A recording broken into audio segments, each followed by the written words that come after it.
Hello friends, welcome back to my channel Bong অভিযাত্রীতে আপনাদের স্বাগত। আজকে আমরা চলে এসেছি পূর্ব বর্ধমান জেলার কালনাতে। চলুন তাহলে ঘুরে নেওয়া যাক কালনার দর্শনীয় স্থানগুলি।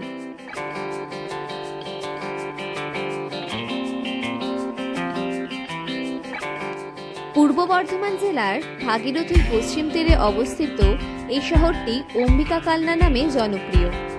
অম্বিকা কালনাতে আসতে গেলে আপনাদের ট্রেন ধরতে হবে হাওড়া থেকে, হাওড়া কাটোয়া লোকাল। এছাড়া হাওড়া থেকে হাওড়া ব্যান্ডেল লোকাল ধরে ব্যান্ডেলে নেমে ট্রেন চেঞ্জ করে কালনাতে আসতে পারেন।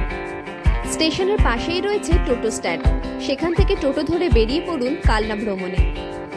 এখানকার উল্লেখযোগ্য দর্শনীয় স্থানগুলি হল কালনার রাজবাড়ি, প্রতাপেশ্বর মন্দির, কৃষ্ণচন্দ্রজি মন্দির, লালাজি মন্দির এবং 108 শিব মন্দির।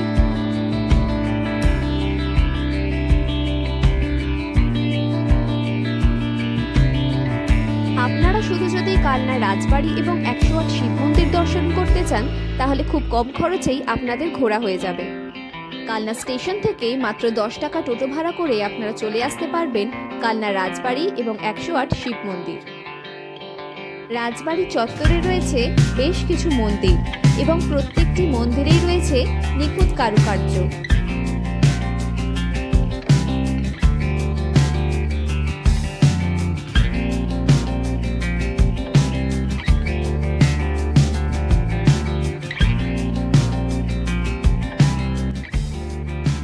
প্রবেশদ্বার দিয়ে ঢুকেই বাঁদিকে রয়েছে প্রতাপেশ্বর মন্দির। মন্দিরটির গায়ে রয়েছে পোড়ামাটির কারুকার্য। মন্দিরের চারদিকে রয়েছে টেরাকোটার কাজ, যার মধ্যে আছে রাম, সীতা, চৈতন্য মহাপ্রভু এবং বৈষ্ণবদের দেবদেবীর মূর্তি। এর ঠিক পাশেই রয়েছে রাসমঞ্চ।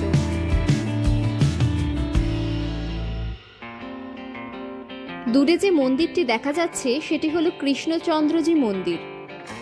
এই মন্দিরটি নির্মাণ হয়েছে 1751 সালে।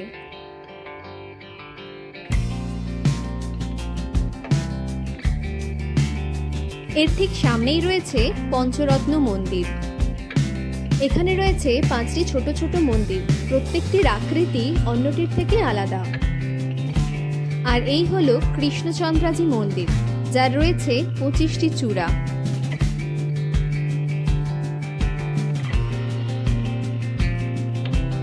এখানে রাধা কৃষ্ণের নিত্য পূজা হয়।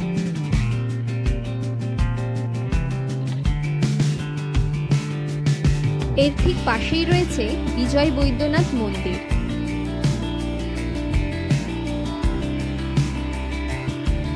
এই মন্দির গাত্রে আমরা দেখতে পাবো টেরাকোটার অসাধারণ নিদর্শন।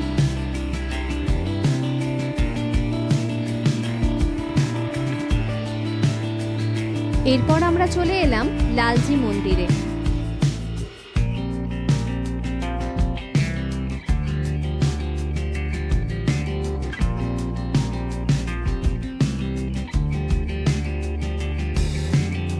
এই মন্দিরটি এখানকার সবথেকে প্রাচীনতম মন্দির, যা মহারাজা জগৎরামের স্ত্রী ব্রজকিশোরী দেবী মন্দিরটি তৈরি করেছিলেন।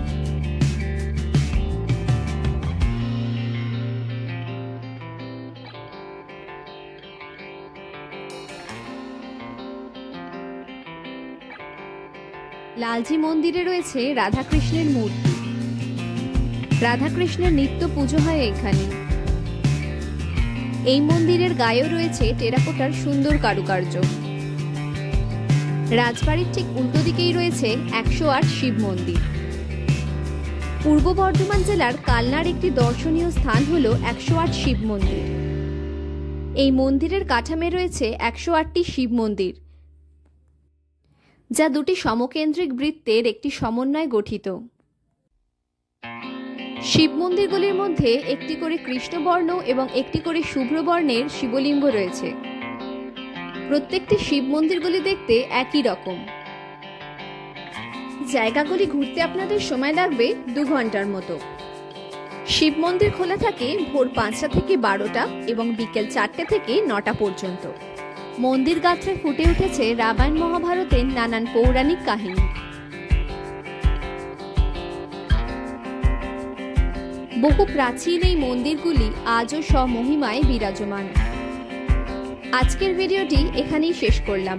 আমার ভিডিওটি যদি আপনাদের ভালো লেগে থাকে চ্যানেলটি সাবস্ক্রাইব করার অনুরোধ রইল।